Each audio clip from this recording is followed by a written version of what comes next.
আইনজীবী সাইফুল ইসলাম আলিফের হত্যার বিচার হবে, গুজবে কান না দিয়ে সম্প্রীতি বজায় রাখার আহ্বান দুই উপদেষ্টার। ইসকনের কর্মকাণ্ডের আড়ালে ভারত ও আওয়ামী লীগ জড়িত, খুনি শেখ হাসিনাকে প্রশ্রয় দিচ্ছে নয়াদিল্লি, অভিযোগ হেফাজত নেতাদের। ইসকন নিষিদ্ধ এবং আইনজীবী সাইফুল ইসলাম আলিফের হত্যাকারীদের ফাঁসির দাবিতে দেশের বিভিন্ন জায়গায় বিক্ষোভ। বাংলাদেশকে মৌলবাদের তকমা দিতে সীমান্তের ওপার থেকে ষড়যন্ত্র চলছে বলেছেন মির্জা ফখরুল ইসলাম আলমগীর। ইসকনের বহিষ্কৃত নেতার জন্য বিবৃতি দিলেও জুলাই বিপ্লবে ও আইনজীবী হত্যার বিবৃতি না দেয়ায় ভারতের সমালোচনা নজরুল ইসলাম খানের। ভারতে বসে বাংলাদেশ ধ্বংসের ষড়যন্ত্র করছে শেখ হাসিনা বলেছেন গণসংহতি আন্দোলনের প্রধান সমন্বয়কারী জোনায়েদ সাকি। আইন উপদেষ্টা ডক্টর আসিফ নজরুল বলেছেন ভারতের দ্বিচারিতা নিন্দনীয় ও আপত্তিকর। বাংলাদেশে সংখ্যালঘুদের নিরাপত্তা নিশ্চিতে অন্তর্বর্তী সরকারকে দায়িত্ব নিয়ে কাজ করার আহ্বান জানিয়েছে ভারতের পররাষ্ট্র মন্ত্রণালয়।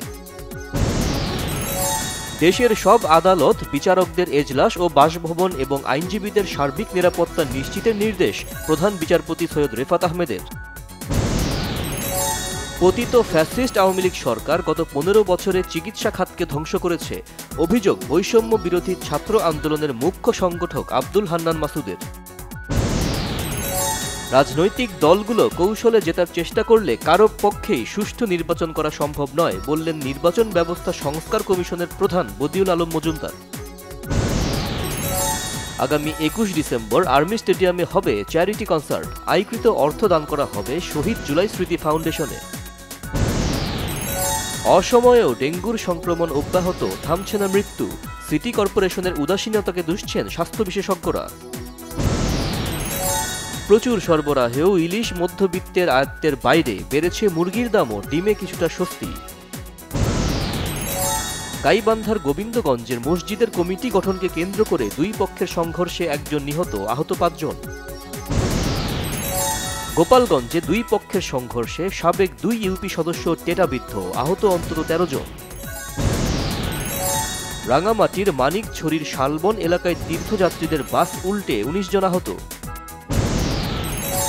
ইউক্রেনে আন্তর্জাতিক সহায়তা আরও বাড়ানোর আহ্বান বাইডেনের, নতুন অস্ত্রের তীব্র হামলার হুমকি পুতিনের। বড় জয়ে বাংলাদেশ প্রিমিয়ার লিগ ফুটবল শুরু করল মোহামেডান, নতুন মৌসুমে শুভ সূচনা ব্রাদার্স ইউনিয়নের। পাকিস্তানের জনপ্রিয় শিল্পী আতিফ আসলাম আর্মি স্টেডিয়াম ম্যাজিক্যাল নাইট 20 শিরোনামে শিল্পী তাহসানের সঙ্গে মঞ্চ মাতাচ্ছেন।